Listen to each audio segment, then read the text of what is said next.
कितने एग्जाम पास हो गए होंगे आपके करीब? सर 7 पे। हालांकि फाइनल सिलेक्शन तो यहाँ भी नहीं हुआ, तो एक डर नहीं हुआ कि पता नहीं इसमें हो पाएगा या नहीं? नहीं सर, डर तो नहीं इस बार नहीं है सर, क्योंकि सर बहुत ज़्यादा फेलियर देख लिया ना सर। तो घर वालों को ये डर नहीं है कि पता नहीं रिजवाना इस बार क्लियर कर पाएगी? सर घर वालों को तो रहता है डर सर। हो सकता है किसी और लड़की की भी से ज़्यादा गूगल फॉर्म ना बनाओ, तो अगर किसी लड़की के 163 से ज़्यादा है तो वो भी कमेंट करे ताकि हमें भी पता लगे।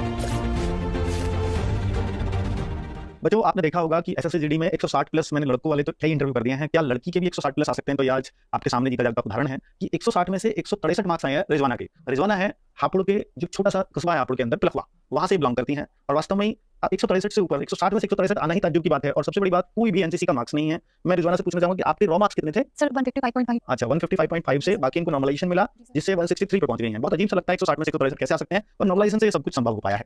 और यहाँ पे ऐसा नहीं है कि रिजवाना की जो रैंक 1 है ऐसे ही आ गई होगी, बहुत सारे संघर्ष जब कोई रैंक 1 लाता है। हालांकि रैंक 1 हम तब ज्यादा अच्छे से कह पाएंगे जब रिजवाना का फिजिकल भी हो जाएगा, रिजवाना मेडिकल भी पास कर जाएगी, तब वो ऑफिशियली रैंक 1 होगी। पर अभी जो हमें डेटा मिला है, मुझे अभी 160 से प्लस किसी लड़की के मार्क्स नहीं मिले हैं। हालांकि आज एक लड़की और आई थी जिसका नाम था काजल चौधरी, उसके भी 159.95 थे, तो वो 160 से थोड़ा सा कम रह गए। पर रिजवाना के अब तक हाईएस्ट है 163 मार्क्स, जो बहुत बड़ी बात है लड़कियों में इतने मार्क्स आना। तो जाहिर सी बात है कि आपने फर्स्ट चॉइस क्या भरी होगी रिजवाना? Sir SSF.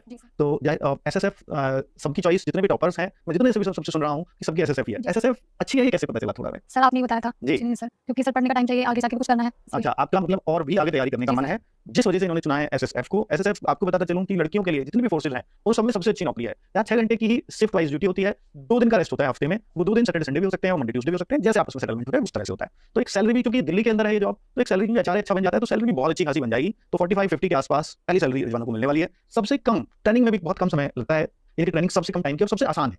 और इनका जो मेन काम है वो मंत्रालयों की रक्षा करना है। मतलब मंत्रालयों में जो सिक्योरिटी है वो एसएसएफ की ही होती है। हालांकि सीआईएसएफ की भी है कुछ मंत्रालयों में, जो नई बिल्डिंग्स बनी है जहां पर थोड़ी टाइट सिक्योरिटी रखते हैं वो सीआईएसएफ की रखते हैं, और बाकी जगह एसएसएफ की ही सिक्योरिटी है। तो एसएसएफ बहुत शानदार जॉब है रिजवाना, इसमें कोई शक नहीं है। लेकिन आपके 160 में से 163 मार्क्स आए हैं, जो बिना नॉर्मलाइजेशन के साथ पॉसिबल भी नहीं है। 163 आगे की बात सही है, लेकिन इसके पीछे कितना संघर्ष रहा और कैसे आपको आरडब्ल्यू की हेल्प मिली, थोड़ा सा इसके बारे में बताएं। सर पहले तो मैं ऑफलाइन कोचिंग लेती थी सर, 2021 में स्टार्ट की थी मैंने प्रिपरेशन, लास्ट में 2021 के लास्ट में, हाँ। और 22 के लास्ट में मैंने छोड़ दी थी। आप 2022 से फिर तब आपको आरडब्ल्यू मिला है? जी सर, क्योंकि सर मेरी जीएस में बहुत वीक थी सर, जीएस में नहीं आते थे नंबर। Okay, yes sir. तो अब कैसे आए हैं जीएस में मार्क्स? अब अच्छे आए हैं? जी सर। हाँ, चूंकि 20 में से कितने क्वेश्चन चाहिए आपके? सर 19 क्वेश्चन आपके जीएस में बिल्कुल सही है, जबकि जीएस आप अपनी वीक बता रही हैं, सर और बाकी 3 चीजों में पूरे मार्क्स हैं। सर मैथ में एक क्वेश्चन होंगे, एक मैथ में भी होंगे। अच्छा, 20 में से 19 वहाँ भी है, तो इसलिए आपके 155.5 बने हैं 160 में से। बहुत बढ़िया। तो आरडब्ल्यू से आप 2022 में जुड़ी हैं? जी सर। उसकी अब क्या इससे पहले 2023 में जुड़ी। अच्छा, 2023 की स्टार्टिंग से, जनवरी 2023 से, ठीक है। तो तब से कोई और एग्जाम दिया था, नहीं दिया था? दिए थे तो क्या क्लियर सर हुआ? एसएससी दिया था 2022 वाला। हाँ। सर उसमें हो गया था। फिर उसमें कहाँ पे रह गई आप? सर फिजिकल में लगी थी। अच्छा, जी सर। उसके बाद कोई और सर एग्जाम? दिल्ली पुलिस का दिया था, उसमें भी फिजिकल में रह गई होंगी? टाइम नहीं मिला था। टाइम ही नहीं मिला। तो कितने मार्क्स थे आपके दिल्ली पुलिस में? सर 69 थे। 100 में से 69। अच्छा, पिछली बार जीडी में कितने मार्क्स थे? सर तब तो कम थे सर, 126 थे। 126। वाह, बहुत बढ़िया, बहुत अच्छी तरक्की आपने की है। इस बार श्योर हो कि आप फिजिकल मार दोगे? Yes sir. क्यों?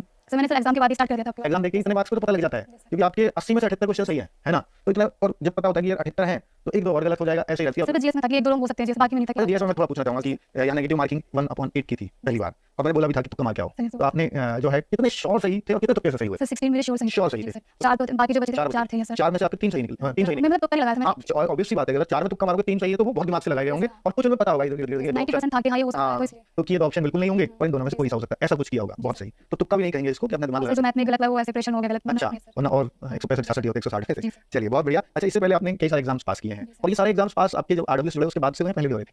सर पहले भी थे एक दो, बाकी तो उसके बाद। उसके बाद कितने एग्जाम पास हो गए होंगे आपके करीब? सर 7 रिटर्न में नाम पूछना चाहूंगा। सर सबसे पहले मेरा दिल्ली पुलिस एचसीएम का हुआ था, उसके बाद टीपी हुआ था। हाँ, ये तो आरडब्ल्यू तैयारी की होगी। स्टैनो हुआ था, उसके बाद जीडी हुआ था 2022 वाला। तो इन सब में आप फिजिकल में या किसी बीच स्टेज पे रह गई हैं? अच्छा, तो बहुत बढ़िया। तो आपने करीब 7 एग्जाम यहाँ पर क्लियर किए हैं, तब आपका ये एग्जाम। चलिए, अभी हालांकि फाइनल सिलेक्शन तो यहाँ भी नहीं हुआ, तो एक डर नहीं हुआ कि पता नहीं इसमें भी हो पाएगा या नहीं? नहीं सर, डर तो नहीं इस बार नहीं सर, क्योंकि सर बहुत ज्यादा फेलियर देख लिया ना, तब तो पता चल चुका है कि क्या गलती नहीं करनी है हमें। तो घर वालों को ये डर नहीं है कि पता नहीं रिजवाना इस बार क्लियर कर पाएगी? सर घर वालों को तो रहता है डर सर। रहता है ना, उनको तो यकीन नहीं हो रहा होगा कि अभी पता नहीं हो पाएगा नहीं, हर बार बोल देते हैं रिटर्न क्लियर हो गया।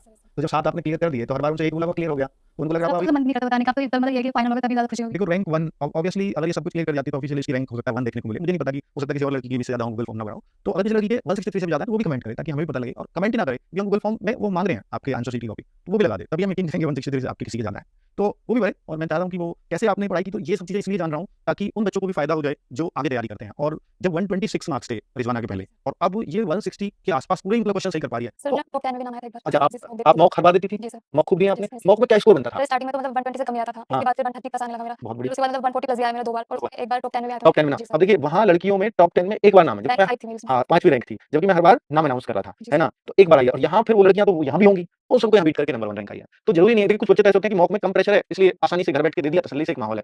कुछ बच्चे ऐसे होते हैं कि जो एग्जाम में बहुत अच्छा परफॉर्म करते हैं, और वो बच्चे जो यहाँ रैंक 1 लेके आ रहे थे, हो सकता है वहाँ जाके प्रेशर में आ गए हों, कुछ रैंक उनकी घट गई हो। मैं ये नहीं कहता वो सेलेक्ट नहीं होंगे, वो भी सेलेक्ट हुए होंगे, पर उनकी रैंक 1 तो नहीं आई ना, रिजवाना की तरह। तो ये बहुत बड़ी बात है। तो आप मॉक टेस्ट रेगुलर दिए हैं आपने, मिनी मॉक भी देती थी आप? मिनी मॉक में क्या-क्या स्कोर आपके होते थे? सर मैथ में तो वही 9 मिनी मॉक होता था जैसे हमारा मैथ्स का अलग टेस्ट, रीजनिंग का अलग टेस्ट, जीएस का अलग टेस्ट, हिंदी का अलग जी टेस्ट। सर। तो वो पार्ट वाइज टेस्ट, उसको हम मिनी मॉक बोलते हैं। तो वो सर मैथ में तो मेरा 19 20 ही आता था, मतलब 30 में से 19-20 ही आता, सही है। सही, और रीजनिंग में भी 19 20 ही था। हाँ, हिंदी में हो जाते थे कभी-कभी 18 19 20। 18-19 ठीक है। और सर जीएस में तो कभी 15 16 या फिर कभी 10 भी आ गए। अच्छा एक आध बार ठीक है, इसलिए शायद आपका स्कोर डाउन रहता था। जी सर। हाँ, जूनियर बहुत अच्छा स्कोर आपने किया है। बाकी जो रिज़वाना की लाइफ़ पर्सनल लाइफ़ वो भी बहुत कांटो भरी रही है, ऐसे ही नहीं पहुँच गई है यहाँ पर, बहुत संघर्षपूर्ण लाइफ़ रही है। उसके बारे में मैं चाहता हूँ रिज़वाना हम तब इंटरव्यू करेंगे कि बहुत सारे बच्चे अपना लाइफ़ स्टोरी से कितनी मुश्किल परिस्थितियों में रह करके आपने पढ़ाई की है, ऐसे ही आप यहाँ नहीं पहुँची हो। तो वो जो चीज़ है ना, वो हम तब डिस्कस करेंगे, बच्चे भी तब सुनना चाहेंगे जब आपकी ऑफिशियल रैंक 1 डिक्लेयर हो जाएगी और जब आप फिजिकल, मेडिकल सब क्लियर करके यहाँ आओगे। बहुत बढ़िया रिज़वाना, बहुत अच्छा स्कोर आपने किया है, कांग्रेचुलेशंस। बहुत सारी बधाई आपको हमारी पूरी टीम की तरफ से। और एक और बात लास्ट में कि हम लोग मॉक ट्रायल कराने वाले हैं फिजिकल के लिए, जी सर। क्योंकि आप फिजिकल में रह चुके कई बार। तो उसमें आपके लिए क्योंकि और पास से भी हो आप, यस सर। है ना? तो आपको हार्डली 1 डेढ़ घंटा ही लगेगा यहाँ जी से, सर। डेढ़ 2 घंटे। तो आप उस मॉक ट्रायल में आएँगी? जी सर, बिल्कुल। हाँ, बिल्कुल। तो उसमें आपको ना आपकी जो कमियाँ हैं, वो भी बता दी जाएँगी, है ना? ठीक कि है। आप ऐसे क्लियर कर सकते हो या थोड़ा तब तक मैं आपसे कहूँगा कि ना रनिंग करती रहो। सर इसको तो कंटिन्यू है हाँ, सर। मैं मॉक ट्रायल में ना जो फ़ोबिया है कि इतने सारे बच्चों को कैसे उनको दौड़ें, दूर करना है सर वो इसलिए। दूर कर यस देंगे सर। आपका, है ना? ठीक है, बहुत बढ़िया, ठीक है। ओके बच्चों, थैंक यू। और रिज़वाना की बातें आपने सुनी, कैसे आपको पढ़ाई करनी है, ये टॉपर्स इंटरव्यू शायद हम इसलिए ही कराते हैं, ताकि बहुत सारे बच्चों को एक सही गाइडेंस मिल सके। धन्यवाद।